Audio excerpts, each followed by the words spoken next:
Good afternoon. Very, very excited to be here. Thanks so much for joining us. So for people who are here in person, as well as people who are joining us online virtually, I know many of you are there.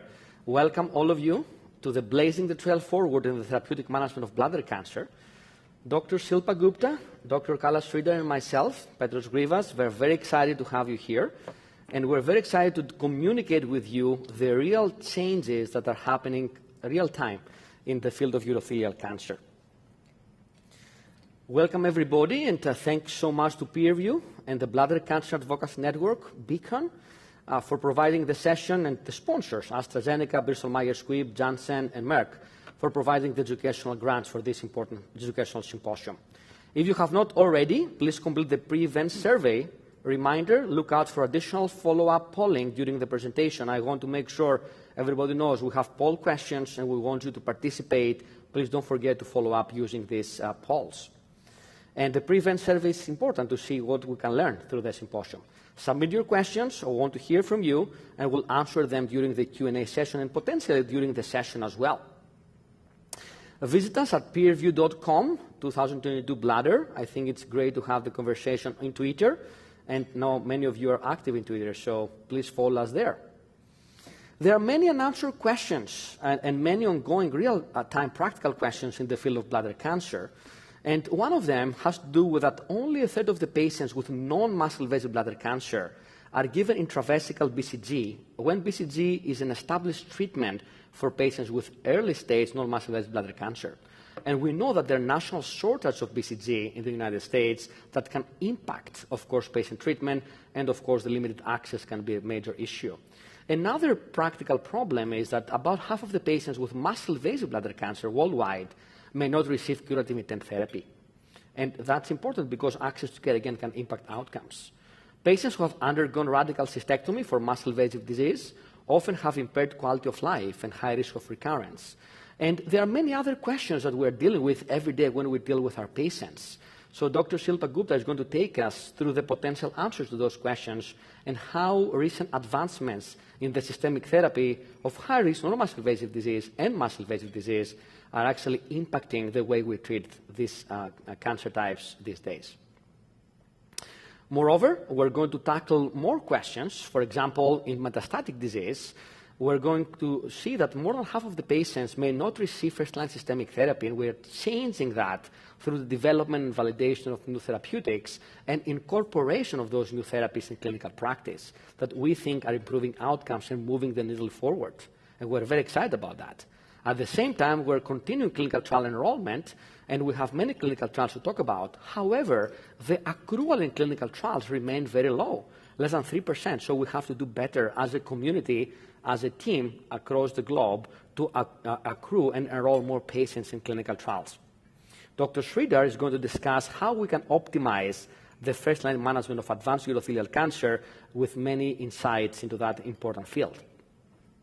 Moreover, additional questions have to do with how many patients we have in clinic, right, who progress on first or second-line therapy, and many of them may not receive subsequent therapies.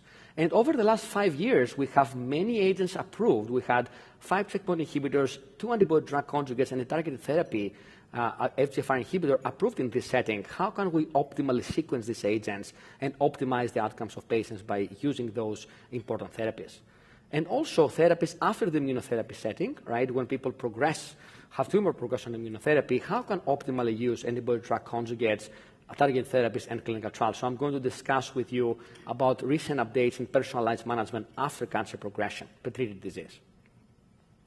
As an overview, this is what I call it 1,000 feet. We have patients with non-muscle invasive disease, and the vast majority of patients with bladder cancer present with non-muscle invasive bladder cancer early on.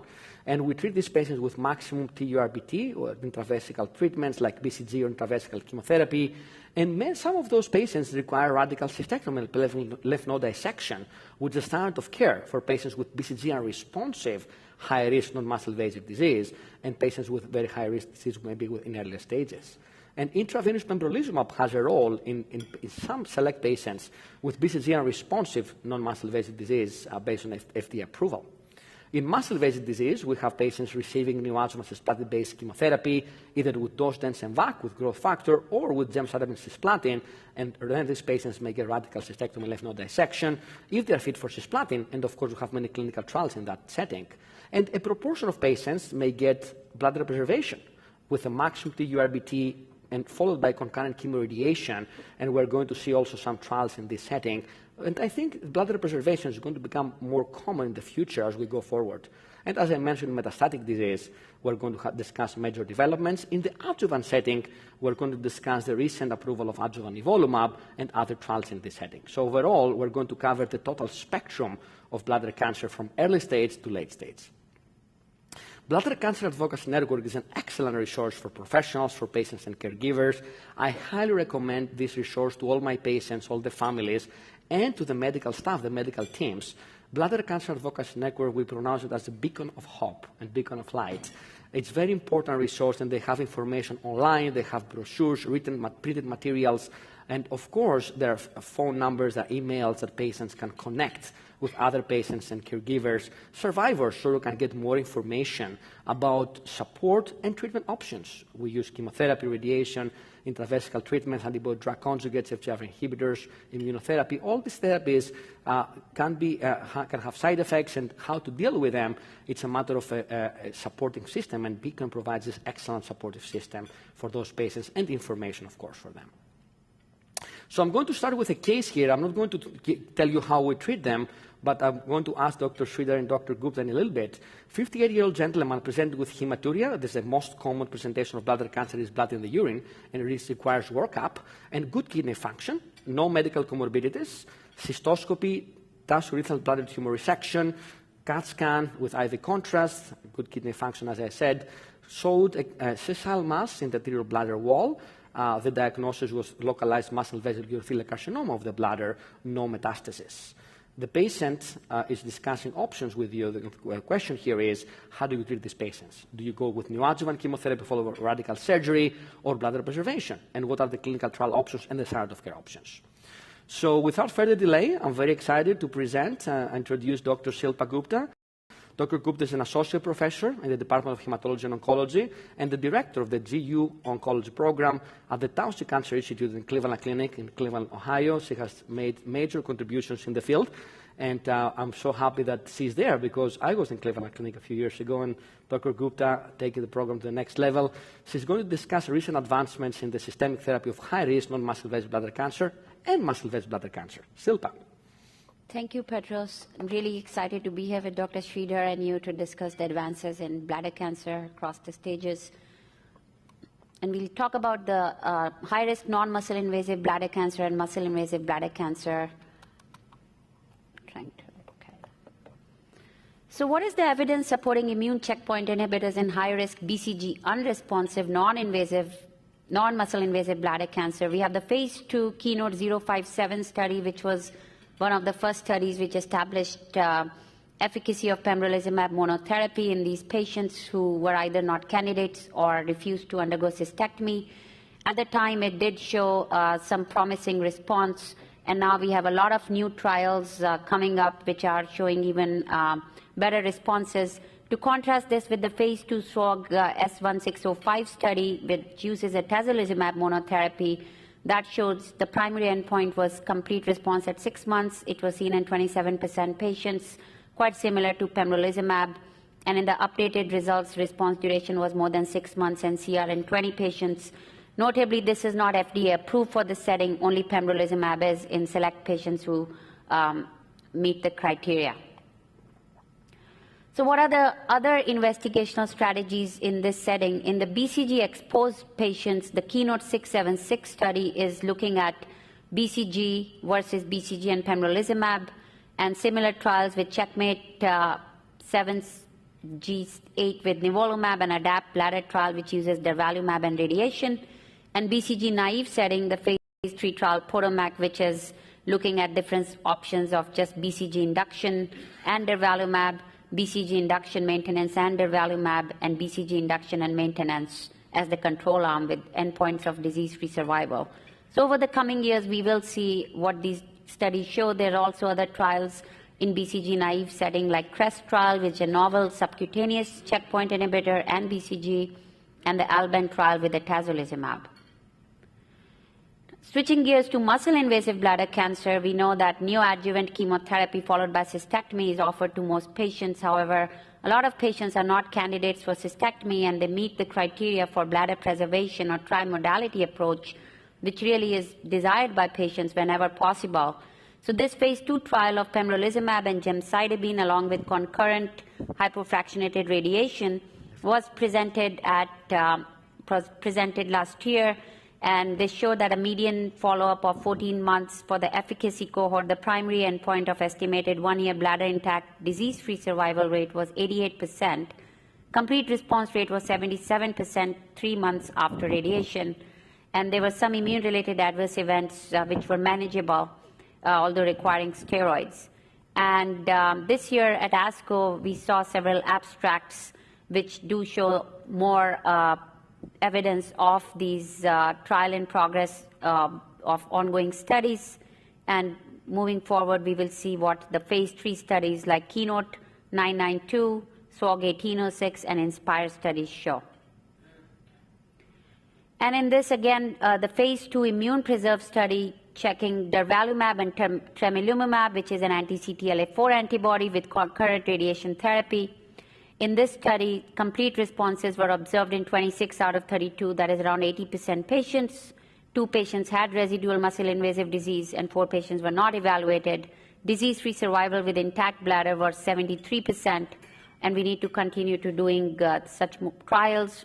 Notably, this study did have grade 3 to 4 treatment-related adverse events in 31% patients, and could be that tremelimumab is causing those increased rates as compared to single-agent PD-L1 or PD-1 inhibitor. And there's a lot of new approaches with immune checkpoint inhibitors and other novel intravesical delivery approaches like the TAR-200, which is like a pretzel, so to speak, which is an intravesical drug delivery system which enables sustained release of gemcitabine into the bladder. And there's a lot of innovative methodologies involved in this, and in future it may be possible to give other drugs intravesically. And there are several trials going on in this space with TAR-200 alone or in combination with immunotherapy. And for example, in this study, the safety and preliminary efficacy of TAR-200 was an alternative option for muscle-invasive bladder cancer patients who want to preserve their bladder or are unable to get cystectomy. And the most common side effects were urinary incontinence, and there were not other major systemic side effects with this. This trial is looking at this is a phase 1 trial of TAR-200 in patients with muscle-invasive bladder cancer who were unfit or refused curative intent therapy. And as we can see here, the preliminary data looks like response rates of 40% at 3 months, median overall survival of 20 months, duration of response of about a year, and there are several combination trials, certainly ongoing, phase 2 and phase 3, like the Sunrise trials, which will inform us more in the coming years. Now, what's the data about TURBT and chemoimmunotherapy alone for muscle-invasive bladder cancer? That is, you treat them with chemo and immunotherapy with the hope of not requiring cystectomy. Dr. Galsky presented this study of 75 patients last year. Patients underwent chemotherapy along with immunotherapy, nivolumab, and if patients had clinical complete response, there was the option of no cystectomy. And if patients did not have clinical response, there was cystectomy was required. In this study, clinical complete response rates were 48%. And notably, some patients did require eventual cystectomy. So larger trials are needed to further study this approach. Neoadjuvant chemotherapy with cisplatin-based regimens remains the gold standard to date. Initially, the MVAC was the regimen that set the stage for neoadjuvant cisplatin-based chemotherapy when possible. There was 2.6-year median overall survival benefit, and in the current era, we usually use gemcitabine and cisplatin and dose-dense MVAC in a group of fit patients. There are several neoadjuvant phase 2 trials which have utilized adding checkpoint inhibitor to chemotherapy, including the BLAST-1 trial, which we led with Gemcis and nivolumab. Notably, the PCR rates, if we exclude CIS, were 34%, but if CIS is included, which is the guidance, that CIS really does not dictate that definition, it was over 50%. Response rates was downstaging was 66%. Several other trials using different immunotherapy partners like pembrolizumab or atezolizumab have also shown comparable results of significant downstaging and CR rates compared to traditional historical rates with Gemcis only. The SAC trial was just reported at ASCO, and in this, the primary endpoint of event-free survival was met with 76%. Durvalumab was the immunotherapy partner, and the response rates were quite similar to other studies. There are several ongoing phase 3 trials with neoadjuvant immunotherapy in both cisplatin-ineligible and cisplatin-eligible space. In the cisplatin-ineligible space, pembrolizumab is being partnered with enfortumab vedotin, an antibody-drug conjugate. In another SWOG trial, there is the pembrolizumab or gemcarbo with avelumab. This is called the GAP trial, which just launched recently. And the Volga trial is durvalumab and tremelimumab with enfortumab vedotin. And these are all cisplatin-sparing regimens, since these patients are cisplatin-ineligible. And the cisplatin-eligible patients, there are several trials looking at Gemcis plus an immunotherapy or enfortumab vedotin.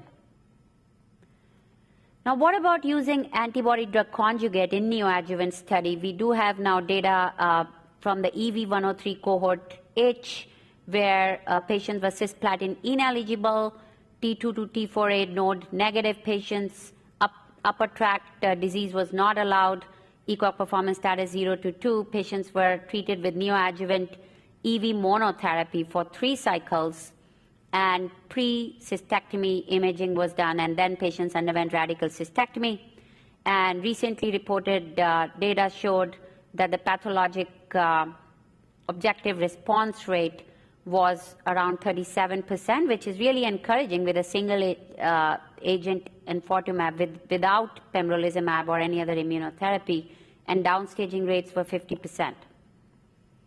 Now, switching to adjuvant therapy, we know that the IMvigor010 study, which compared atezolizumab versus observation in high-risk patients who had residual disease after neoadjuvant treatment or who were cisplatin-ineligible and had residual disease at cystectomy, the primary endpoint of disease-free survival was not met, and the overall survival also was not met.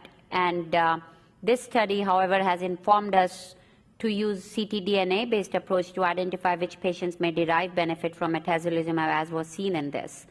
The CheckMate 274 is the first positive study setting the stage for adjuvant immunotherapy, and it led to nivolumab approval in August of last year. It met the primary endpoint of disease-free survival. However, the overall survival data has not been reported yet, and we are eagerly waiting for that. The third trial, Ambassador, utilized pembrolizumab versus observation in the same patient population. It has finished accrual and should read out later this year. This slide shows that CheckMate 274, where 1 year of nivolumab treatment led to an improvement in disease-free survival by about 12 months, leading to the FDA approval.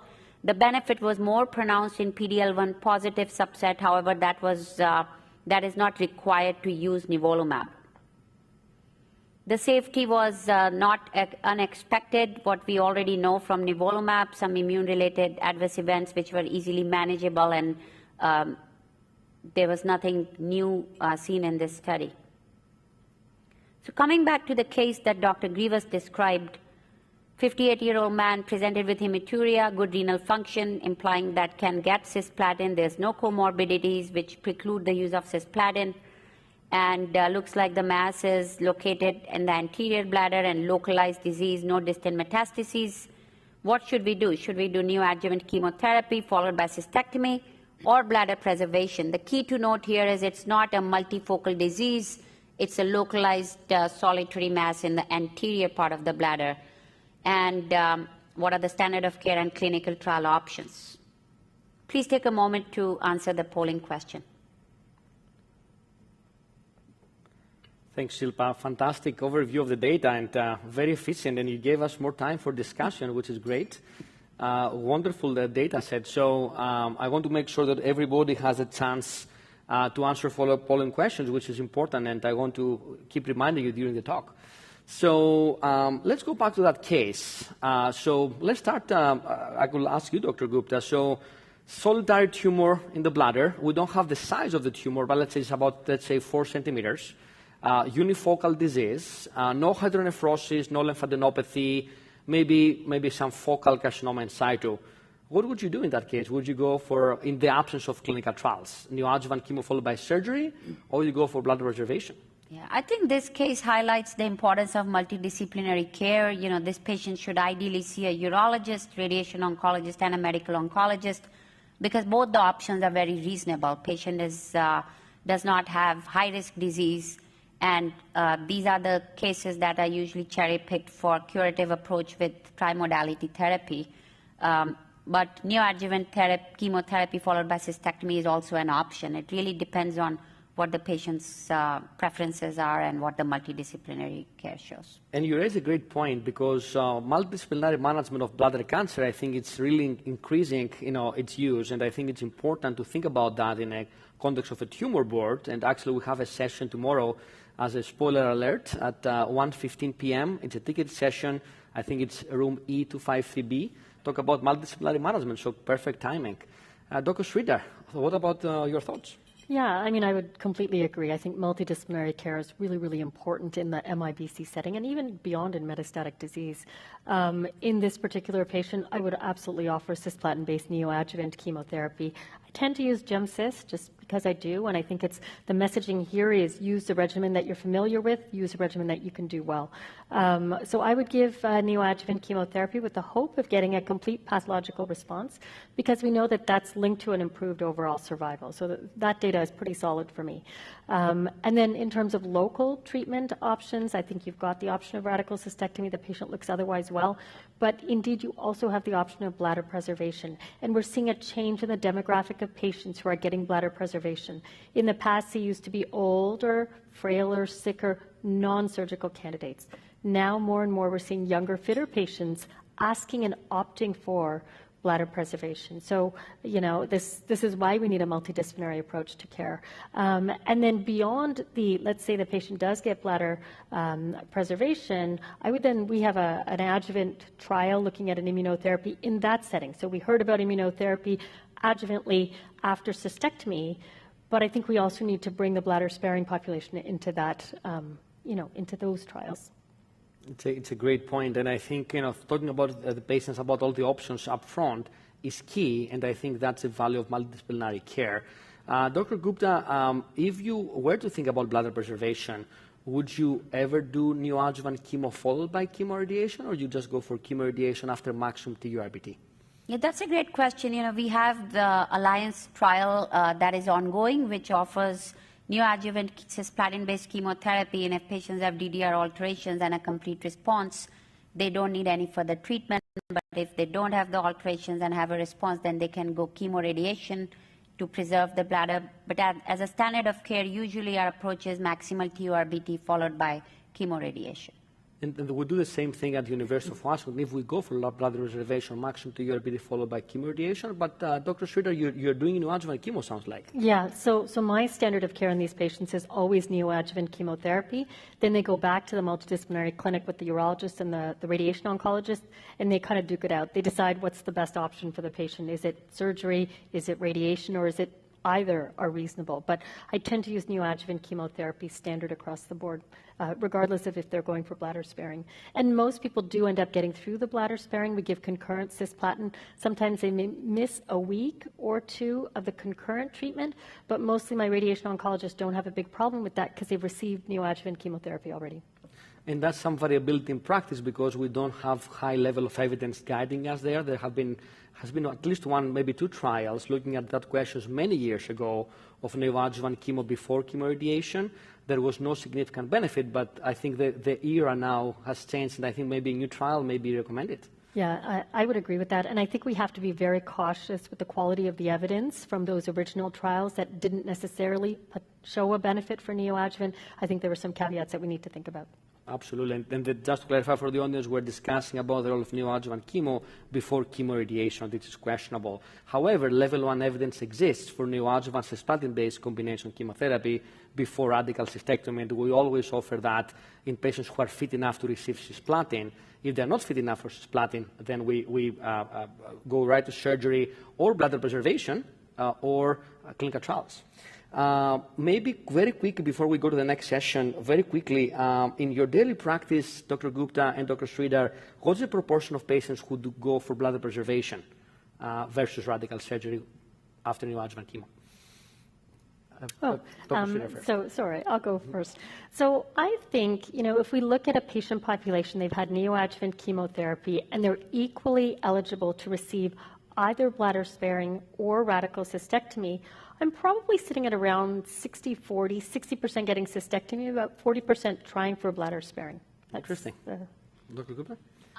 In our institution, we are still doing majority surgery, and those patients who don't have the surgical option, they're getting bladder preservation. So I would say around 90% undergo cystectomy and 10% undergo radiation. And for the audience, there are two options for neoadjuvant chemotherapy for patients who go for radical cystectomy, lymph node dissection, either dose-dense MVAC with growth factor support, or, as Dr. Sridhar mentioned, gemcitabine and cisplatin. We do a 21-day cycle with cisplatin, gemcitabine on day 1 and gemcitabine on day 8. There has been a phase 3 trial called VESPER, phase 3 trial, presented at ESMO in September of 2021, showed possible benefit with dose-dense MVAC. However, there was a difference in the number of cycles, 6 cycles MVAC versus 4 cycles GemCis. I think the point is, if someone is fit for cisplatin, offer them. I would do 4 cycles of cisplatin-based neoadjuvant chemotherapy. Those who are not fit for cisplatin, I do not use carboplatin, and I think neither of you use, right, in the neoadjuvant setting. I would agree. Yeah, so no carbo for neoadjuvant setting. We can discuss more questions later, but in the meantime, again, a reminder to fill out to answer the poll questions. I will move on to the metastatic disease setting, and will present another case for you. Another patient with hematuria, workup showed urothelial carcinoma of the bladder. A CAT scan showed significant lymphadenopathy, both in the pelvis and retroperitoneal lymphadenopathy. And retroperitoneal lymphadenopathy is metastatic disease, is M1 for bladder cancer. So this patient has poor kidney function with creatinine clearance below 30 ml per minute, ECO-PS of 2, so compromised performance status, actively smoking, has other comorbidities, hypertension, diabetes, and mild anemia, but no autoimmune disease, and the tumor tissue assessment showed the PD-L1 low with CPS less than 10. So CPS 1, a low CPS score. And the provider sent next-generation sequencing of the tumor tissue to evaluate for alterations. So keep that case in mind. And in the moment, we're thrilled to introduce Dr. Sridhar. Dr. Sridhar is a medical oncologist and urinary cancer site lead in Princess Margaret Cancer Center. She's a professor in the Department of Medicine at the University of Toronto. And she's the chair of the GU Medical Oncologists of Canada. So many roles, many hats, and many contributions in the field. Dr. Sridhar. So thank you, Petros, and thank you, Shilpa, for a great talk to start off the evening. I'm thrilled to be here in person this time. So this is actually a slide from Shilpa, but it really shows very beautifully the treatment landscape in locally advanced metastatic urothelial carcinoma. And you'll notice that at the beginning in the 70s and 80s, we had cisplatin and we had MVAC, and then we had a long period where there wasn't a whole lot going on. Around 2005 to 2010, we saw vinflunine coming into play. And then around 2016 to 2017, we saw a number of the immune checkpoint inhibitors enter the field. And there's been a lot of excitement about the immune checkpoint inhibitors, but I think the most important reason that the immune checkpoint inhibitors have had such a big benefit in this disease is because it showed that as a field we can do trials and we can take those trials to completion and get FDA approval. And I think that really opened the door for people in industry and everybody to say, wow, we have room to move in bladder cancer. And so that then led to a number of other trials evaluating drugs like enfortumab vedotin, which is an antibody-drug conjugate, or erdafitinib, which targets the FGFR2/3 alterations. And we're seeing other antibody-drug conjugates like sacituzumab govitecan. And then, of course, we're seeing these drugs being used in different settings, such as the avelumab use in the maintenance setting, which I'll talk more about in a little bit. We know that both atezolizumab and durvalumab were withdrawn for the second-line indication in the United States. And we also know, oh, let me go back there, sorry. Go back, yeah. And then we also know that pembrolizumab and atezolizumab were reviewed by the FDA ODAC for first-line indication in cis-ineligible metastatic urothelial carcinoma, and pembrolizumab label was changed for only platinum-ineligible metastatic urothelial carcinoma. And I think it's important to keep in mind that the response rates that we've seen with the immune checkpoint inhibitors are only in the range of about 20 to 28%. And if you keep in the back of your mind, GemCis is about 45 to 60%. Gemcarbo is about 35%. You can see that the immune checkpoint inhibitors, the response rates are a little bit lower. And so I think it's really important that we don't very quickly substitute chemotherapy for the immune checkpoint inhibitors, because you might compromise response rates.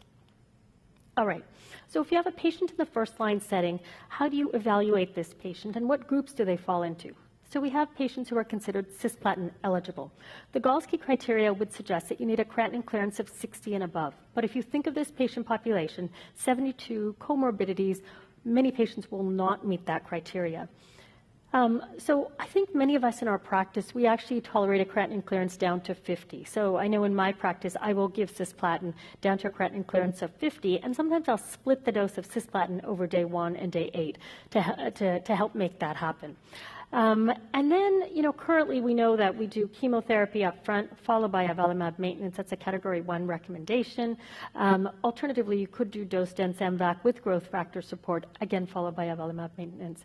And then you've got the cisplatin ineligible population, which is sort of the group in my practice that I say is less than a creatinine clearance of about 50, 45. I'm getting uncomfortable giving cisplatin, and I prefer to give something like gemcitabine and carboplatin.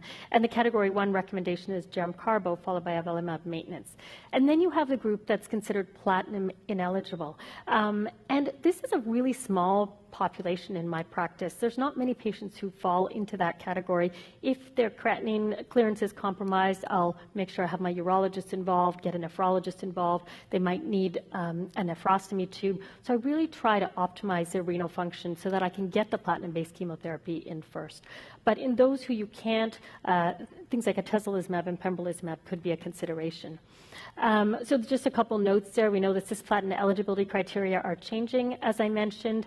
And this year, actually, Dr. Gupta presented on platinum eligibility. So really trying to define that space a little bit better. All right.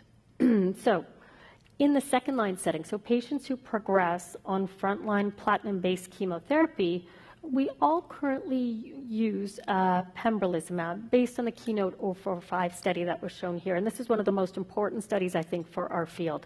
But on the basis of this study, pembrolizumab has been used in the second-line setting. So that's where we were. We had platinum frontline. We had pembrolizumab in the second-line setting. So we like to combine things in oncology. So what if we, look at putting the chemotherapy and the immunotherapy together? And so these studies looked at combining chemo and immunotherapy, the KEYNOTE-361 study, the CheckMate 901 study, and the IMvigor130. And there were also combinations of IO-IO, as well as IO plus ADC, Danube, CheckMate 901, as well as EV302. And I'll go into a little bit more detail in a moment. So these are the combination studies, really looking at atezo, platinum-based chemo plus atezo, or platinum-based chemotherapy alone. And the KEYNOTE-361 study had a very similar trial design, Pembro plus platinum-based chemotherapy, or platinum-based chemotherapy. My mic is trying to go somewhere. Sorry. Both of these studies, unfortunately, were negative studies. You can see the PFS hazard ratio 0.82, overall survival hazard ratio 0.83. So, it's important to think through this carefully, right? So putting things together does not always make things better. It's also important to note that in the combination arms, patients were actually having, in a sense, they were allowed to continue with the pembrolizumab. So you had a bit of a maintenance component there. And despite that, you didn't see a benefit for this combined approach. In fact, the monotherapy arms were halted by the FDA after the PD-L1 low group had actually decreased survival. So then we also saw the Danube study, and this looked at durvalumab plus tremelimumab versus platinum-based chemotherapy. Again, this was deemed to be a negative study, and this again was disappointing. We were hoping that we didn't have to use chemotherapy. I think chemotherapy remains important in this setting. And then finally, we heard about the Checkmate 901 study, which did not meet the primary endpoint for overall survival in patients whose tumor cells express PD-L1 greater than or equal to 1% at final analysis. So again, we're getting the story that chemotherapy in the frontline setting is really quite important. So despite the successes in other tumor types with the chemo-immunotherapy approach, phase 3 trials of immune checkpoint inhibitors in combination with first-line chemo in advanced UC have not shown significant improvements in overall survival. So what about a sequencing approach? So we've seen 2 studies really exploring this question, the Javelin Bladder 100 study, which I'll talk to you about more in a second, and the Hoosier study that looked at pembro in the maintenance setting. Here's the Javelin Bladder 100 switch maintenance study design, really patients who had not had disease progression on frontline platinum-based chemotherapy were randomized to receive avelumab every 2 weeks or best supportive care. And based on this study, avelumab was approved in the switch maintenance setting. We saw an improvement in overall survival with the use of maintenance avelumab. This is a really important study, I think. Overall survival and PFS benefits were seen regardless of PD-L1 status, regardless of whether they had GEM-CIS or GEM-CARBO, regardless of the number of cycles, and regardless of response to chemotherapy and the duration of the treatment-free interval. So it was between 4 and 10 weeks. In that period of time, it didn't matter if they started at 4 weeks, 6 weeks, 8 weeks, they would still benefit from the use of maintenance. And these results have held up on long-term follow-up analyses that were actually presented here as well. And so, some of the challenges that remain really are, what's the ideal biomarker? Is there a subset of patients that we expect are going to respond better? We've looked at some of the usual things, the usual suspects like PD-L1. It doesn't completely predict who's going to gain benefit. Other biomarkers look interesting, such as TMB, and I know Shilpa has done some work in this area as well, and looking at gene expression signatures. But for now, in any patient that I have that's had platinum-based chemotherapy upfront and has not experienced disease progression, my standard of care is avelumab maintenance therapy. So what about patients who do not have response upfront to platinum-based, who don't have disease response upfront to platinum-based chemotherapy? And what about patients who have disease progression on avelumab? So, there's been a lot of interest and excitement in getting a platinum-free regimen. First-line platinum-based chemotherapy is, of course, the preferred option for eligible patients. Switch maintenance probably enables more patients to receive an immune checkpoint inhibitor as part of first-line therapy. Because we know this is an aggressive disease, so sometimes what happens is the disease will progress so quickly that you won't get time to get the immune checkpoint inhibitor into the second-line setting. And there's a significant attrition and lack of reliable biomarker for progression. So what options are available for patients who are platinum ineligible? We could look at monotherapy, such as atezolizumab or pembrolizumab, and there's a role of some future combinations like IO plus PARP inhibitors, IO plus antibody drug conjugates, and IO plus FGFR inhibitor. So this is a phase 2 Bayou study that took durvalumab, a PD-L1 inhibitor, plus olaparib, which is a PARP inhibitor, and the primary endpoint here was progression-free survival. Secondary endpoints you can see there. So the PFS results suggest that there's a potential role for PARP inhibitors in the treatment of patients with HRR mutated metastatic urothelial carcinoma, but I think this space is still in evolution, by no means standard of care. This is another interesting study looking at enfortumab vedotin, the antibody drug conjugate, plus pembrolizumab. This study showed an objective response rate of about 73%, which is now, if you remember, GEM-CIS is in the 45 to 60% range. I think this is the first combination that's perhaps challenging that frontline GEM-CIS indication. Median progression-free survival, 12.3 months. Median overall survival was not reached. Most common treatment-emergent adverse events were fatigue, alopecia, peripheral sensory neuropathy. The phase 3 EV302 study is underway. It's comparing EV plus Pembro to chemotherapy with the addition of the avelumab maintenance arm, because that's our new standard of care.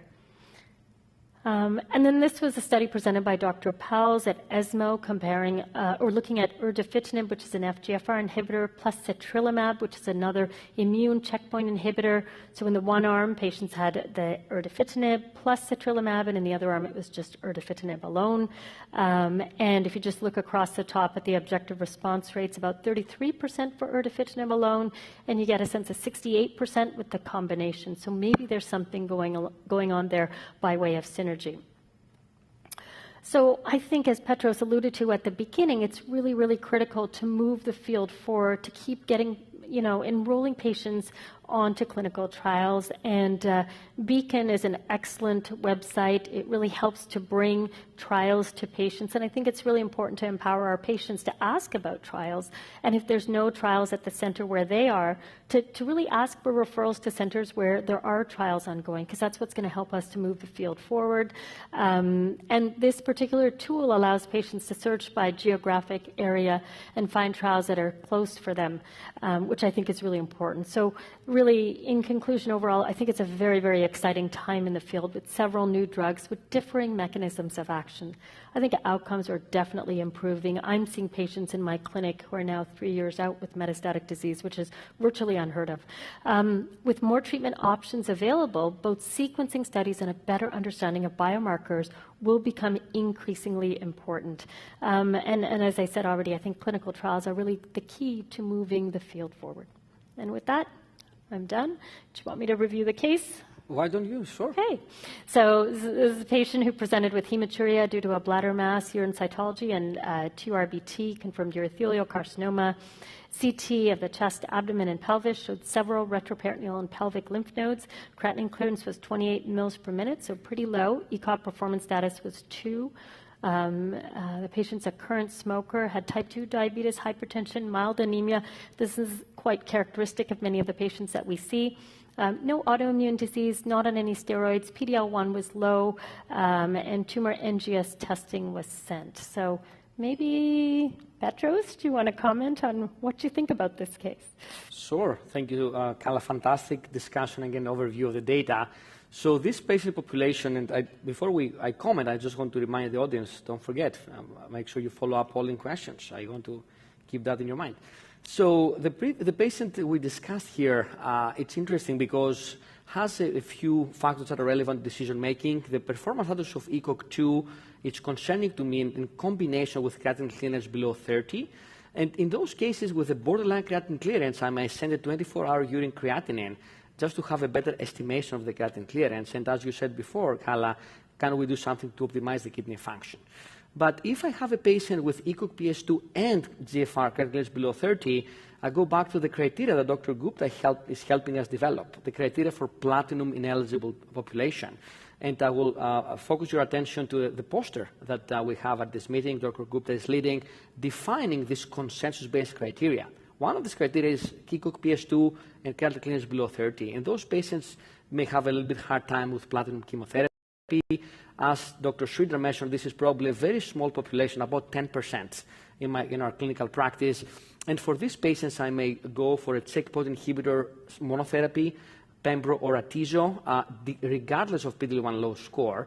I would definitely send tumor generation, next generation sequencing to look for targets, and I will also look for clinical trials in those patients. So clinical trial, checkpoint inhibitor monotherapy of trial, send next generation sequencing. Silpa, what would you do? Petros, as you discussed, this patient might be the one of the few patients who are truly platinum ineligible, given ECOG performance status 2, creatinine clearance less than 30, and we could consider single-agent pembrolizumab or atezolizumab for this patient. And let's say if we switch it up, let's say this patient has a creatinine clearance of 40, and otherwise, moving around, he tries to go for a response. Would you do something differently? Then I would do gemcitabine carboplatin, as we showed in our consensus based on the survey. Creatinine clearance less than 30 or ECOG performance status 3 or higher. If the performance status is 2 and creatinine clearance more than 30, then the patient can get carboplatin-based chemotherapy followed by avelumab maintenance. I would do the same thing. Kala, what do you think? Yeah, I completely agree. So that's, the criteria become important, and hopefully we can have a publication in the future to help our colleagues define that. Let me ask you this question. So, Kala, you mentioned the data with Javelin Bladder 100, level 1 evidence, significant overall survival benefit, despite that a significant proportion of patients in the best supportive care alone arm got subsequent therapy, which is 72%, which is the highest proportion I have seen in literature, strengthening the results of the study. If the patient asks you, should I get avelumab every 2 weeks indefinitely or until progression or toxicity, or what would you say? Would you stick with that? Or the question here, someone is asking, what about pembrolizumab as a substitute every 6 weeks? Yeah, I mean, I think currently I would go with the avelumab maintenance, right? So I don't think I would wait, because the chances you're going to lose the window. There's a potential you'll lose the window. So, because we know they can start anywhere between within the 4 to 10 week window, if they need a break after chemotherapy, I might say, okay, take 2 months off, come back, and then we'll get started on the avelumab. I tend to prefer to do that than to wait for them to have disease progression and then consider pembro in that second line setting. I agree with you, Kala, 100%. Silpa, would you ever substitute pembro for avelumab as maintenance therapy, or you would stick with avelumab as level 1 evidence? Based on the level 1 evidence, we would do avelumab, but many times some patients really can't travel and they can't afford to travel, and in that case, I think, following the real-world problems, one could use pembrolizumab, although not recommended. But if you look at the pembrolizumab data in this setting, the phase 2 trial showed efficacy, although it was not a registrational trial. And Dr. Gupta is referring to data by Dr. Galsky. It was about 107 patients randomized phase 2 trial from the Hoosier Cancer Research Network, pembrolizumab versus placebo with a crossover design in the switch maintenance setting. This trial showed PFS benefit, but no overall survival benefit with switch maintenance pembro. The data overall support avelumab because of the overall survival benefit in the Javelin Bladder 100 trial, which was a phase 3 trial with about 700 patients. The other question that usually people ask was about quality of life, which is an important endpoint. And we just had a publication literally 4 days ago looking at the patient report outcomes in patients who received avelumab versus best supportive care alone in the context of the Javelin Bladder 100 trial. This was published in the European Urology, and it was actually very comforting to see that the quality of life of those patients on avelumab remains pretty good, and the avelumab switch maintenance does not compromise the quality of life. So the overall survival benefit comes at a very low cost with minimal impact of quality of life, which I think is an important endpoint for the patients, and patient advocates talk about it.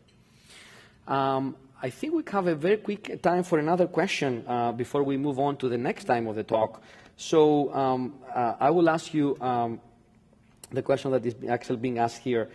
Going back to the neoadjuvant setting and adjuvant setting, Silpa and Kala, I will start with Silpa first. What proportion of patients who are eligible for chemotherapy for cisplatin do not get it, for whatever reason, especially in the community practice? Any estimation, and how does this impact your subsequent decision making?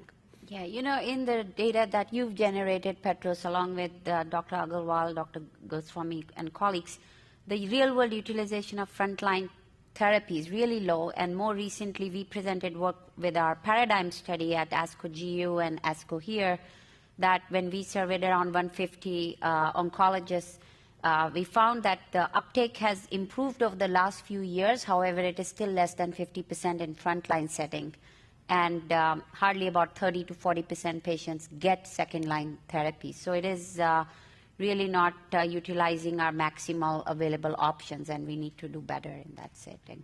I totally agree, and I think that applies to both perioperative setting and metastatic setting. Kala, any comments? Yeah, for sure. So in the perioperative setting, there's been a long-standing underuse of neoadjuvant chemotherapy.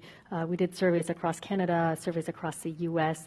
The numbers are low, but there's differences between academic and non-academic centers. That's one major difference. The other really important difference is in places where there's a multidisciplinary approach to care, where there's people working together. Rates of neoadjuvant chemotherapy use are significantly higher than in settings where people are working in a very isolated manner. So I think as a field, we really need to put effort into multidisciplinary care, offering multidisciplinary care. We actually did a publication looking at multidisciplinary approach to care, and I'm very specific saying approach because you don't necessarily need to have a clinic, right? Because there's resources to staff, that's all needed, but you need people to be talking, whether that's in a rounds, whether that's a corridor consult, whatever you want to say, but you need the medical oncologist, radiation oncologist, and urologist having discussions. And now we're also seeing people like onconephrologists who can help to optimize the renal function, and I think that's also going to be important going forward. I totally agree with both of you, and I think, again, the concept and importance of multidisciplinary care comes along. And to your point, Kala, we're having these clinics at the University of Washington. It's just a pleasant experience to have all the players in the same room. And Silva, to your point, in metastatic disease setting, many patients do not have access to therapy, and that's a global issue that we have to eliminate disparities and make sure that the life-prolonging therapies are available to patients. So I'm going to move along here in the interest of time to further lines of therapy in metastatic disease. And I will start with a case, 69-year-old gentleman with symptomatic progression with fatigue and back pain after 4 cycles of carboplatin gemcitabine. I want to make a comment here that about 1 out of 5 patients, 20%, have primary progression to carbogem. Majority of patients have the response to stable disease, but this patient is in this 20% of patients. So a CAT scan showed liver and bone metastasis with portent poor prognosis. Liver metastasis and bone mets, usually these patients are not doing well. And ECOG-PS is preserved for now, is 1. The next generation sequencing of bladder tumors showed that a mutation, activating mutation in FGFR3. Let's keep that in mind. And this patient has no other relevant comorbidities in terms of eye, skin, nail, or GI issues, no autoimmune disease. However, has some mild anemia, a little bit low albumin, and diabetes mellitus with a high hemoglobin A1c, more than 9%, and grade 1 neuropathy because of diabetes and also obesity. So let's keep that in mind. So what options we have in the second-line setting? Let's say a patient has progression on platinum-based chemotherapy.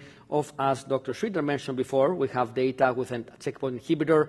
Pembrolizumab has level 1 evidence in platinum-refractory immunotherapy-naive setting based on the Keynote 045 trial published by Dr. Belmont and colleagues about 5 years ago. So the overall survival benefit versus taxane in the US or vinflin in Europe in patients, again, platinum-refractory immunotherapy naive, and is a checkpoint inhibitor of choice in patients who have progression of platinum-based chemotherapy if you're about to give checkpoint inhibition. Of course, there are other options we'll talk about in a little bit. Nivolumab and avelumab are also approved in the platinum-refractory setting based on phase 2 trials, but Pembro has level 1 evidence in platinum-refractory disease immunotherapy naive setting for patients who did not receive avelumab as maintenance therapy, which has also level 1 evidence, as we discussed before, for patients with response or stable disease to chemotherapy. FGFR3 mutations specifically are commonly observed across stages of bladder cancer, and I think that's interesting because we live in the era of precision oncology, and over the last few years, we have characterized molecularly the biomarkers and targets in bladder cancer, and FGFR3 comes as a relevant biomarker and therapeutic target. And as you see here, it's much higher frequency of FGFR3 activating mutations, especially with low-grade non-muscle invasive disease. But even with high-grade and more aggressive disease, I would say about 15 to 20% of patients with metastatic bladder cancer have FGFR3 alterations, and in upper tract disease is even higher, so between 40 and 50%. Maybe about half of your patients with upper tract disease, renal pelvis or ureter, may have an FGFR3 mutation, so it's important to check out a new next-generation sequencing or an RT-PCR test to look for these alterations in metastatic disease. There is a plethora of agents, FGFR inhibitors have been tested in this disease, especially metastatic disease. And as you see here, erdafitinib, the lower row in this plot there, has a high response rate approaching 40% in patients with those alterations. And specifically, I will show you results of the BLC 2001 phase 2 single-arm trial with erdafitinib that led to the FDA approval, accelerated approval, not regular approval yet, for erdafitinib for patients with FGFR2 or FGFR3 activating mutation or fusion. And it's important that this is not applying amplifications. It's only for activating mutations or fusion rearrangements in FGFR2 or FGFR3. And the study, well, as I mentioned, BLC 2001, single-arm study with erdafitinib at 8 milligrams once a day. This was not a randomized trial, so again, the evidence is not level 1. Approval is accelerated.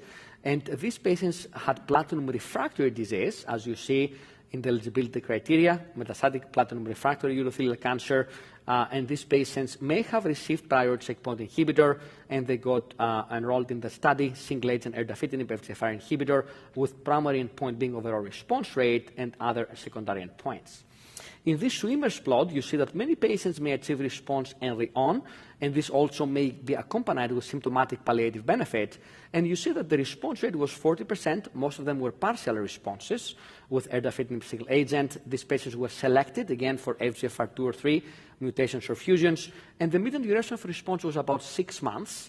About a third of the patients had a response that lasted more than a year. And there was, as you see, some of those responses were durable, long-lasting, and these responses happen regardless of what exactly alteration type, mutation or fusion happened. Of course, mutations are more common than fusions. Tumor location, upper or lower tract, origin of the tumor, again, we talk about metastatic urothelial cancer here, presence of visceral metastasis or not, and prior treatment with checkpoint inhibitors. So immunotherapy-naive patients and immunotherapy-treated patients may have a response to erdafitinib. And because this was a single-arm study, the approval was accelerated by the FDA for platinum refractory disease. So erdafitinib is an option for patients in the second-line setting for those with platinum refractory disease. The question is, what do you give first? Do you give erdafitinib or you give pembrolizumab in this second-line setting, right, in platinum refractory disease? And that question will be answered by the third trial, phase 3 trial, randomized patients to either erda or pembro, if they have already received platinum-based chemotherapy and they're immunotherapy naive. Those who already received immunotherapy, they get randomized to erda versus taxane or vinflunine. So that trial is ongoing. We have not seen data yet, 2 separate cohorts, and the patients are being screened centrally, if I remember correctly, for FGFR2 or 3 mutation or fusion. And I think it's important when it comes to metastatic urothelial cancer to discuss that it's important to test those patients, the tumor tissue, using next-generation sequencing, that you can get a lot of answers for biomarker therapeutic targets.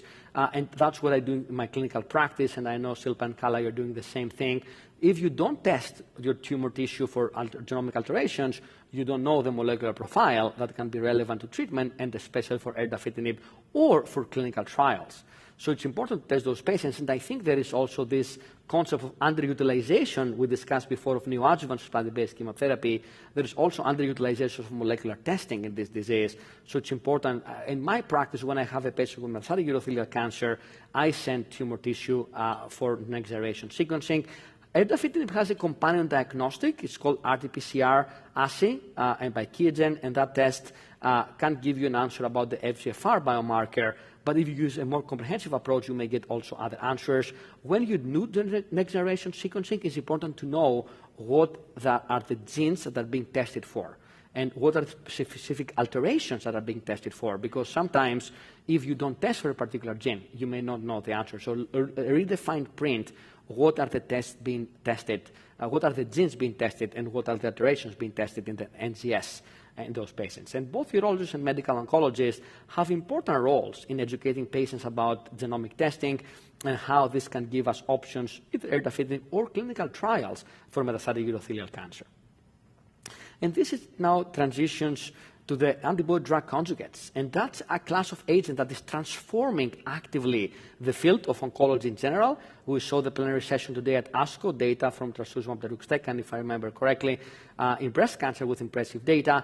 And also in urothelial cancer, we have seen significant improvements. So far, we have 2 antibody-drug conjugates that are approved by the FDA, and enfortumab vedotin has full regular approval, and trastuzumab govitecan has accelerated approval. Nectin-4 is the target of enfortumab vedotin. That is, this antibody-drug conjugate links Nectin-4 and antibody against Nectin-4 to a toxin called MMAE, a macrotubule inhibitor. And that antibody, this is a very strong linker, tries to pretty much package this molecule and send it towards the Nectin-4 expressing urothelial cancer cells. On the contrary, sotrovimab govitecan has a different target. TROP2 is another protein expressed in urothelial cancer cells, and the hydrolyzable linker is linking that antibody to SN38. This is a metabolite of irinotecan, a topoisomerase 1 inhibitor. So different structures, different molecules, different, I would say, properties of these antibody-drug conjugates, and in my opinion, both of them have an important role in advanced urothelial cancer. What are the data supporting the use of these antibody-drug conjugates? Let's start with the phase 2 trial data first. Enfortumab vedotin, antibody-drug conjugate against Nectin-4. The EV201 phase 2 trial had two cohorts. Cohort 1 evaluated enfortumab vedotin as single agent monotherapy in patients who had prior progression on platinum-based chemo and checkpoint inhibitors. So third line and beyond. And as you see, a very impressive response rate of 44%. And in the, you see in the left part of the slide, and 12% complete response rate. Think about third-line space, right? That we didn't have good options until recently.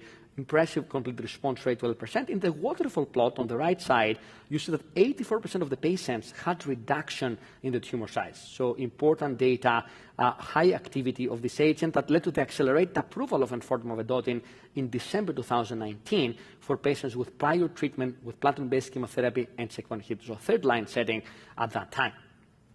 Cohort 2 answered a different question. If patients were not eligible for cisplatin, cisplatin-ineligible patients, in the first line, they may have received atezolizumab or pembrolizumab checkpoint inhibitor that were utilized or were approved in 2017 for those patients. And in second line, if they were not fit for cisplatin, they're platinum naive, they got enfortumab, single agent, monotherapy, again, not randomized trial, single arm. And the question was, what was the response rate with enfortumab second line post-checkpoint inhibitor? And you see the waterfall plot on the left, about 9 out of 10 patients had reduction in the tumor size. So shrinkage of the tumor, significant or not significant, but some reduction in the tumor size, very impressive data. And the swimmer's plot on the right, you see that most responses happen early at the time of the first scan, these small round circles, and some of those responses were durable, long-lasting. So definitely very impressive data with this antibody-drug conjugate. And you see here that in this cohort 2, again, second-line EV, post-checkpoint inhibitor, response rate 52%. You can argue it's a single-arm trial, not randomized, 89 patients, but impressive response rate, more than 50%, and 20% complete response rate. So definitely and a very active agent in the second-line space, post-checkpoint inhibitor. And that led to the approval of enfortumab vedotin. Before I tell you the full label, I will go through the phase 3 trial data. This phase 3 trial is coming to confirm the cohort 1 of the phase 2 trial. So this is enfortumab vedotin monotherapy given at 1.25 mg per kg, given over half an hour on days 1, 8, 15, so 3 out of 4 weeks on a 28-day cycle. And this was compared with the taxane, docetaxel or paclitaxel in the US, or Viflin in the European Union, and this was a phase 3 trial in patients who had progression on prior platinum-based chemotherapy and checkpoint inhibitors, so third line and beyond, and primary endpoint was overall survival. And you see that enfortumab vedotin demonstrated significant overall survival benefit. Hazard ratio was 0.70 with significant improvement.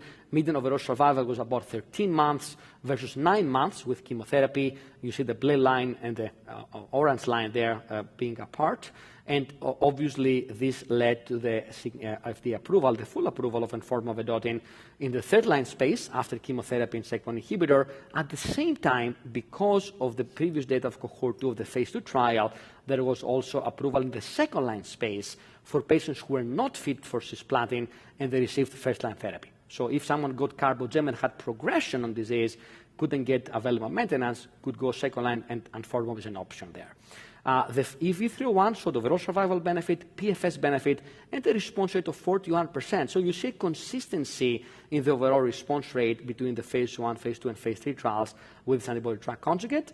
It's interesting to note that we had update from Dr. Rosenberg at ASCO this meeting here in 2022, and the data with longer follow-up look very similar. So the overall survival benefit is retained with longer follow-up, and the numbers look very, very similar. Hazard ratio is about the same, and the median is about the same. So definitely an important option here for patients in the third-line space, and for some patients, cisplatin-ineligible is an option for second-line space. Adverse events of interest, we're going to talk about it in a little bit, but I want you to think about fatigue, anorexia, nausea, vomiting, diarrhea, and also peripheral neuropathy. It's an issue with those patients. We have to be cautious how you use it. And skin rash happens about half of the patients. It's usually mild to moderate, and usually topical steroids can help, but a small proportion of patients rarely can get Stevens-Johnson, so something to keep in mind. And also hyperglycemia can happen in about 10% of patients, so keep an eye on that.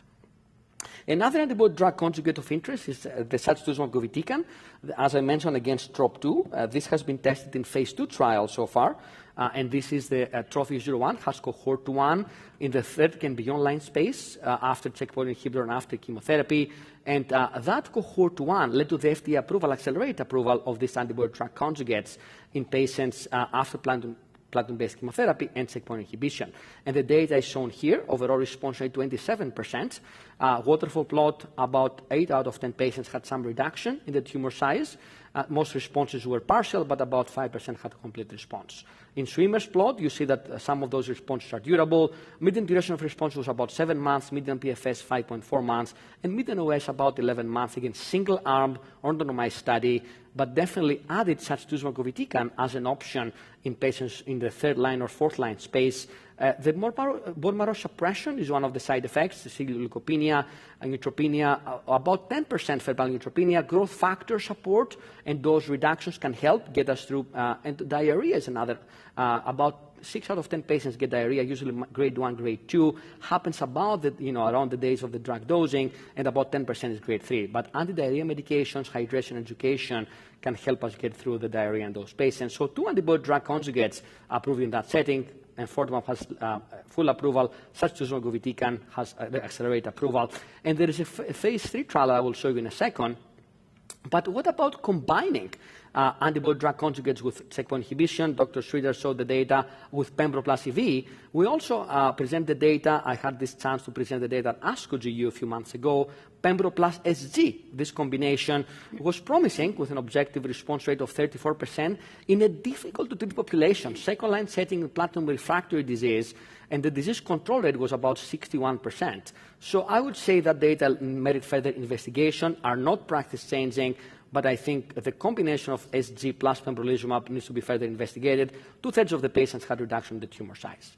In the phase 3 trial called TROPIC-04, this is comparing sacituzumab govitecan single agent monotherapy to the taxane or vinflunine, and this is the third-line space or later. So patients may have received enfortumab vedotin, is allowed, and these patients are being randomized to single agent sacituzumab govitecan or taxane or chemo.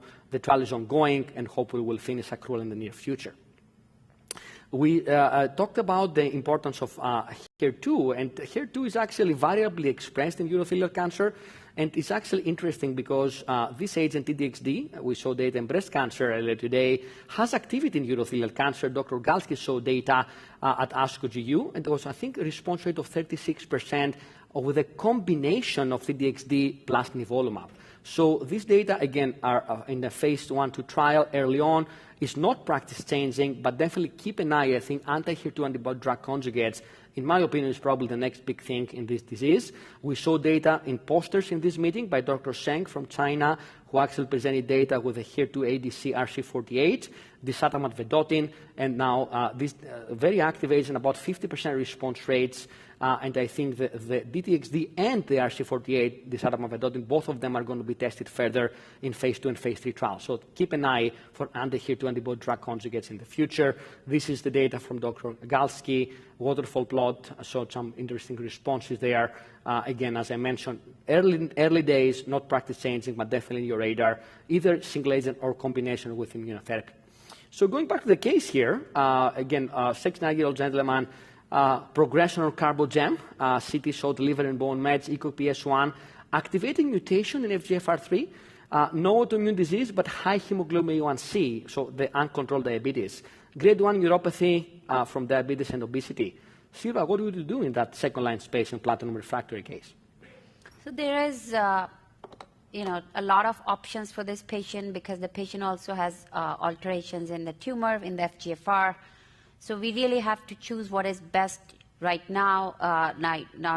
It appears patient's diabetes is not well controlled, glycosylated hemoglobin of 9.2%, has some baseline grade 1 neuropathy. So I would use FGFR inhibitor erdafitinib first, try to get diabetes under control because with enfortumab vedotin there can be issues with diabetic ketoacidosis and we don't want the side effects to make quality of life worse. But at any point, this patient should be offered different therapies in the journey dealing with bladder cancer. It makes sense to use what we can use based on the other comorbidities first. And that's the main question. How do we sequence those agents? As Dr. Gupta says, we now have options we didn't have before, which is great. Kala, what would you do? Yeah, I mean, I agree. I think that, when I think about this patient, I'm worried about the patient for a few reasons, liver mets, but in addition, bone mets as well. I mean, we showed this year that patients with bone mets may actually have worse outcomes, and we've not really called out bone mets previously, but I think it's something that we need to think about. It's a high source of morbidity and mortality, I think. I like to try to get as many options into the patients as possible. If they've had carbogem and progressed, you might think about an immunotherapy like pembrolizumab with a quick thought to switch to an FGFR inhibitor. Of course, there's a lot of controversy and debate right now whether patients who have FGFR 2-3 alterations are more or less sensitive to the immune checkpoint inhibitors. There's data on both sides of that, early data. But I might try to go with something like pembrolizumab with a view to switching over to an FGFR inhibitor. And obviously think about trials. I always think about trials. Absolutely, I totally agree with you, Kala. Clinical trials should be always in our minds, and referral, patients to clinical trials can help us get even further. We just got a paper accepted about 3 days ago. One of our mentees, Dr. Makrakis, another Greek guy, working with us at the University of Washington, got a paper accepted looking at exactly this question that you mentioned, Kala, the importance of liver metastasis and bone metastasis, and so that people on checkpoint inhibition do not do well, especially with those metastases. And this is a negative prognostic factor. It's the same applies with chemotherapy. Those patients do worse with liver and bone mets. So definitely we need more trials. In a patient like this, I would probably go with an agent with higher response rate. So either erdafitinib with an activating mutation or enfortumab or sacituzumab before pembro. That's kind of a personal opinion. Having said that, pembro has level 1 evidence, as you said, with potential of durable response. And because of the activating mutation, erdafitinib is an option. You mentioned, Silpa, about the concern with hemoglobin 9.2 and uncontrolled diabetes. I would definitely counsel the patient try to control the diabetes better to reduce the chance of complications, and of course, it becomes a question of how to sequence these agents. And if you use erdafitinib in that case, you can keep your options open, and vice versa, of course. So let's see, go on to the next slide here. So let's say this patient would discuss all the options, as we discussed, pembro, erda, enfortumab, sacituzumab. The patient goes for erdafitinib based on that activating mutation, and after, let's say, for 8 months, had progression on erdafitinib. And you do your tumor tissue profiling and also use some HER2 overexpression. Would you entertain any anti-HER2 options, or you will wait for more data in this disease, Kala? What do you think? I would put the patient on a clinical trial. I wouldn't do it off study. It's too early. Silpa? I would also put the patient on clinical trial for HER2 overexpression. But if the patient did progress on erdafitinib, we have options of sacituzumab govitecan, and cautious use of enfortumab vedotin if liver mets are progressing. I agree. I think options, standard of care options, sacituzumab govitecan or enfortumab vedotin in this particular patient would be great. And then, of course, we have the option of pembrolizumab at some point. They haven't been. So I would go with those standard of care options before HER2 because it's not approved. However, clinical trials definitely is always high in my radar. So I'm always excited about clinical trials in this disease. Let me ask you this question. So if the hemoglobin A1C was normal, let's say this patient had a hemoglobin A1C of 6, would that change your approach in terms of enfortumab versus erda versus sacituzumab? Kala, you go. Sure. I mean, I have a lot of experience with enfortumab vedotin because we did work on the phase 1 trial right? And you had patients who had basically exhausted all their options, were pretty sick, and got some pretty impressive responses from enfortumab in that setting. In my Canadian context, it's hard to get FGFR testing. That's been a major challenge. So EV is relatively easy as a choice to go to. I don't personally have a lot of experience with sacituzumab govitecan. You mentioned that the trial is ongoing. It's probably moved to the fourth line, right? So we have frontline platinum-based chemotherapy, second line or maintenance, avelumab or pembrolizumab, and then enfortumab is sort of moved into the third line setting. So the sacituzumab trial, I think, is moving sort of in the fourth line setting, but I don't know what your thoughts. Thanks, Kala. Shilpa? Yeah, I agree with Dr. Sridhar. You know, patients with liver metastases, they really respond very quickly to enfortumab vedotin, and so much so that even before the first scan, you can see them turning around quickly after cycle 1. Now, the side effect profile can be risky in a patient with these kind of comorbidities like rash and, you know, patients who have diabetes, which is uncontrolled. We have to be cautious. But EV is certainly, we have treated more patients with enfortumab than adafitinib, given the nature of the mutation frequency only in 10% patients. And sacituzumab govitecan, I also agree with Dr. Sridhar. I have not used that much. You know, I reserve it for third line right now, but that is certainly an option in this patient. Great discussion. Thank you so much, both of you. And I will talk a little bit about safety considerations in the interest of time here. And I want to point out that it's very important, as Dr. Sridhar mentioned before, multidisciplinary aspect of care, even in toxicity management. So immune-related adverse events can happen with any checkpoint inhibitor. So keep that in mind, can affect any organ system, right? Thyroid, skin, gut, liver, pancreas, even a rare cases of myocarditis or CNS. So keep an eye on that and definitely involve the specialist, right, early on, because it might require some multidisciplinary approach in the management of immune-related adverse events, education for the patient, education for the provider's team. So very important. There are guidelines like ASCO, NCCN, CICI, and ESMO about how to recognize and manage optimally immune-related adverse events with immunotherapy. No matter what tumor type you're managing is very important. And I have actually, have printouts from guidelines in my clinic, so be able to recognize and what to do in real time. And we set up different systems in our institutions to involve other specialists, right? Rheumatology, dermatology, pulmonology, so on and so forth. Dafitinib, we talked a little bit before, but I want to point out a few things. It's important, again, to partner maybe with a nutritionist. Hyperphosphatemia is a well-recognized side effect from dafitinib and actually has been associated with high response rate to dafitinib, high level of phosphate. However, you have to manage it, either with diet, low phosphorus diet, or with phosphate binders, depending on the level. So partnering with nutrition, giving patient tips about diet, low phosphorus diet, and if you need to add a non-calcium containing phosphate binder, like cevilamide or others, can help manage the side effect. Ocular toxicities are important, so we're partnering with ophthalmologists. It's sometimes hard to find them. But it's important to have this as an option, and patients can see the ophthalmologist at baseline, and then monthly for the first 4 months, and then every 3 months thereafter, because ocular toxicities can happen, dry eyes, some visual changes, or central sensory retinopathy, small proportion of patients, but can happen. And usually it's mild, goes away when you hold the drug, but it's something definitely important to keep an eye and follow the label, how to manage those ocular toxicities. And for vedotin, we talked a little bit about peripheral neuropathy, hyperglycemia, about 10% have hyperglycemia. About half of them can be life-threatening, so keep an eye on the glucose of those patients. And skin, because Nectin-4 is expression on the skin, so partner with dermatologists is important. Sometimes you may have prior checkpoint inhibitor, so what caused the skin rash? The prior checkpoint inhibitor or the enfortumab, so keep an eye on those. Sacituzumab govitecan, neutropenia, as I mentioned, growth factor support or dose reduction, and diarrhea are common side effects. Important to manage them with hydration, education, and diarrhea medications. Again, don't forget to follow up on the polling questions. And then, again, the last take-home point here is we have this session tomorrow, 1:15 p.m. In 8253B, talking about multidisciplinary care. And again, I can't emphasize enough how important this is to talk all together about the optimal management of the patients.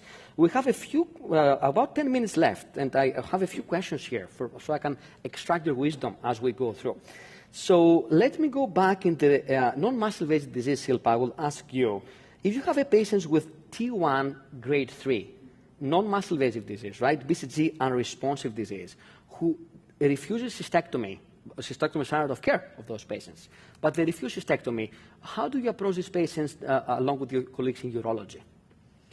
I think it is very important, again, to do multidisciplinary care for this patient. As you know, a few years ago, we, as medical oncologists, were not involved in the care of these patients. In fact, we did not even know what BCG unresponsive disease is because these patients would undergo cystectomy and never see us. And now that we have the option with pembrolizumab approval as standard of care for patients with BCG unresponsive disease, I think that is an option for this patient. But we have also seen a lot of exciting data with results much better than what we have seen with pembrolizumab in the past. So I think using clinical trials to enroll on such novel therapies is what we would do. I totally agree with trials. It's a huge thing. And we have pembrolizumab approved, but the uptake seems to be low so far. But it's an option for those patients. Kala, have you used pembro in that setting? Just in the context of trials. So I haven't, we participated in the KEYNOTE-057 trial, but not outside of trials. So these patients all go to trials. I guess the other thing from a multidisciplinary standpoint is whether radiation oncology may have some role to play here. You know, just as you've said that we have sort of not been involved in this space traditionally and now have been brought into it, maybe it's an important time to also make sure radiation oncology has a voice in this space. There may be some role to play for radiation as well. And I know there's been a lot of focus on pembrolizumab because it's approved, but there's also a number of other agents that have been evaluated in this setting, the non-muscle invasive BCG refractory space. So we'll have to watch all the trials. Absolutely, and Dr. Sridhar, you mentioned that. So we have data with intravesical chemotherapy, either single agent docetaxel or gemcitabine or combination, and we lack a clinical trial comparing that approach with intravenous pembrolizumab in BCG unresponsive CIS, and I think it's a great opportunity for a trial development there. But we discussed with the patient intravesical chemo or intravenous pembro, and we, of course, clinical trials are part of our discussion.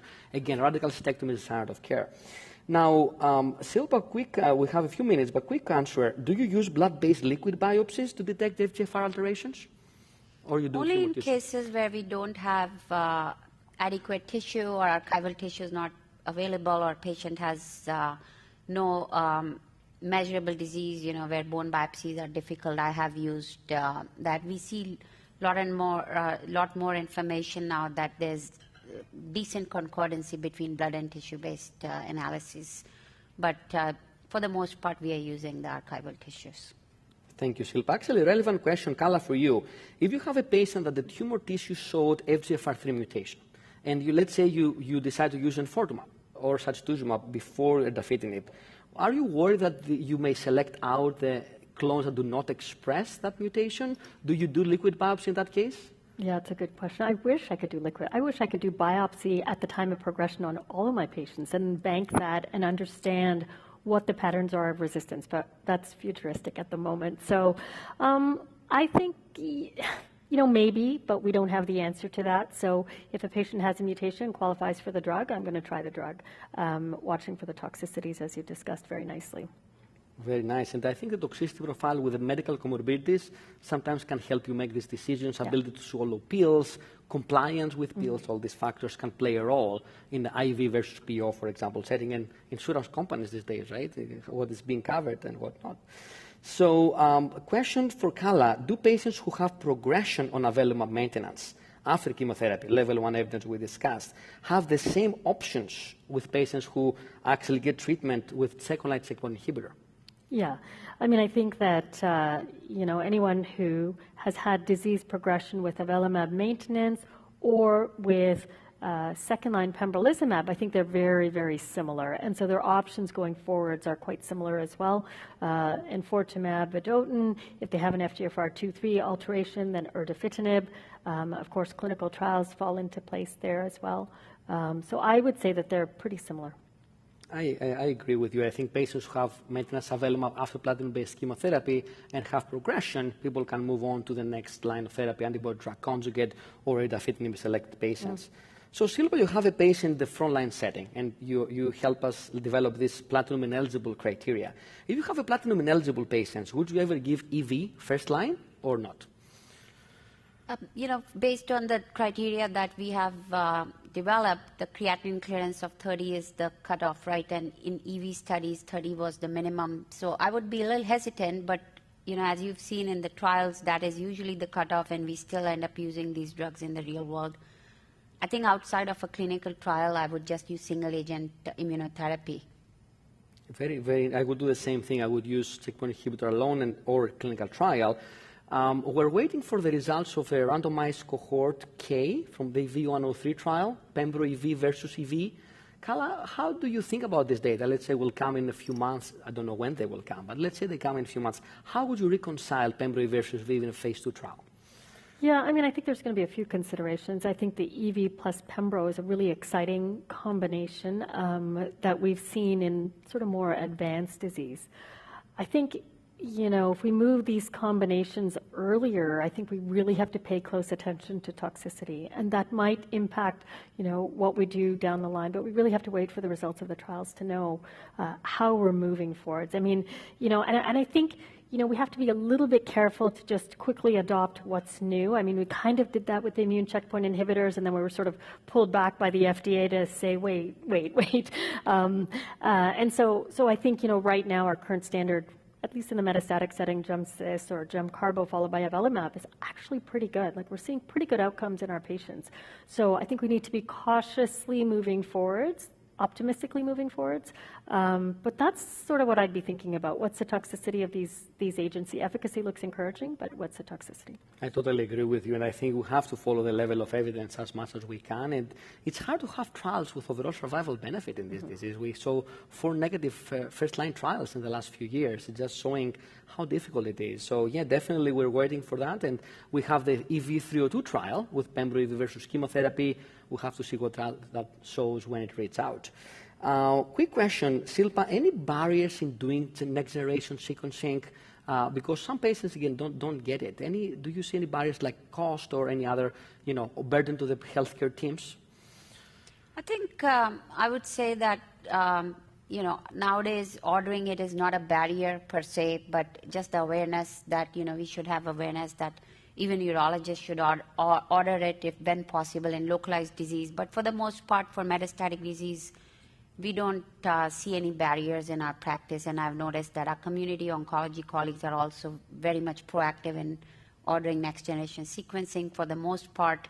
But for bladder cancer, there needs to be more awareness about the FGFR inhibitor option available, and they need to do it more. Kala, any challenges? Yeah, so I think from a global perspective, this is a big issue, right? There are some places where you can get or you can order these tests without any issue, but other places where you really can't. So I think we need to try to level the playing field in getting the testing done. I think there's also a component of patient education around testing, right? So you get a mutation report from here to here, and it's not clear always which is a driver mutation. Even for us within the field, we're left kind of trying to sort through that, let alone a patient saying, well, I have this mutation, can I get this drug? It doesn't necessarily work that way. So I think we have to work as a field with patients to try to, ensure that there's sort of testing across the board, especially as we have these targeted agents. That's a great point. I think leveling the playing field and make sure there are no disparities in the access to testing and to therapies is a very important global oncology issue. And I want to see a future where disparities will be eliminated, to your point. And in example, in the adjuvant setting, we have an adjuvant trial with infigratinib versus placebo, an FGFR inhibitor. So nowadays, we may test patients post-radical surgery to look for that alteration if they're eligible for a clinical trial, of course. So a lot of trials going on, and hopefully in the field we're going to keep improving the outcomes of our patients. Before we close, any questions from the audience here? I know there are many questions online, but anybody here? No? Okay. So before we close, I want to make sure everybody remembers, complete and submit your post-test, pre-test and post-test now, evaluation for credit, download the slides and practice aids, and watch the replay. You can enjoy Dr. Sridhar and Dr. Gupta and myself of this event in the next 24 hours. That will be available online in the coming weeks. Thank you so much, everybody, for joining. Again, the people who made the time and came today here in person, as well as all of those who joined online. We appreciate you. There's a conversation. We can continue discussion on Twitter. All three of us are active in Twitter, so we're happy to answer questions there. keep the dialogue open, and hopefully we'll see you again in future meetings. Thanks again to PeerView for organizing this and all the sponsors, and thanks everybody for your attention. Appreciate you all.